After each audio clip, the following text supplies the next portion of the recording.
Ask Tom on Home Show.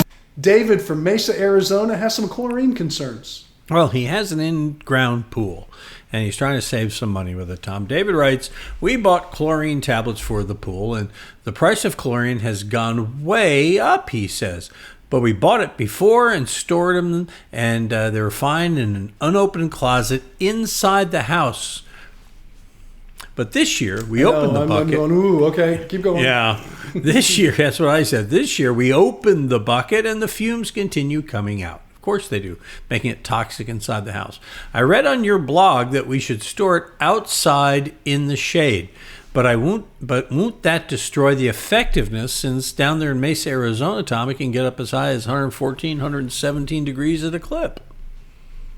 It can, but if it's not going to destroy it anymore, it's in the pool or anything else. No, I would store it outside. I would store it in the shade.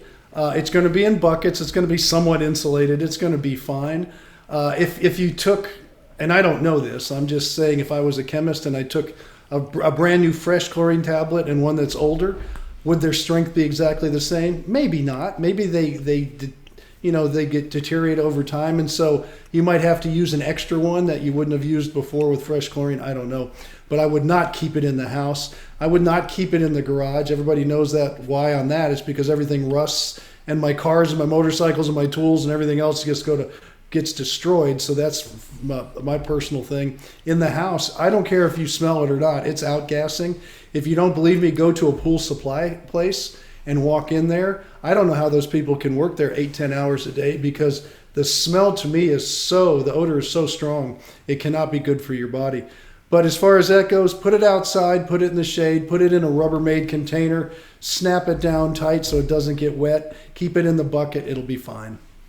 Does that go for, are there other chemicals and things like that shouldn't be kept in the garage, Tom? Are there any like fertilizers or things like that? What else should not be kept in the garage? You mentioned it. Fertilizers, especially the non-organic fertilizers, the ones that are so heavy in chemicals, they outgas like crazy. But all fertilizers do. Fertilizers, as far as the chlorines, any kind of chemicals like that, you just don't put in there. Salt from a water softener, bags of salt. You should not put that because it's corrosive. Salt air, think about it by the beach. It eats your cars up. So it does the same thing as chlorine as far as the chrome on your car and things like that, or your tools, especially your saw blades and things. So fertilizers, chlorine, salt, I would not leave them in your garage at all. If it's liquid and it's something you can tighten up, I don't have as much problem with it. Paints I don't have a problem with. When you store paint, store them upside down, believe it or not. Make sure you close the can really well and then flip them over. That way the air can't get in it, because the paint actually seals the top on the inside, and so they won't outgas. So the paint's okay that way.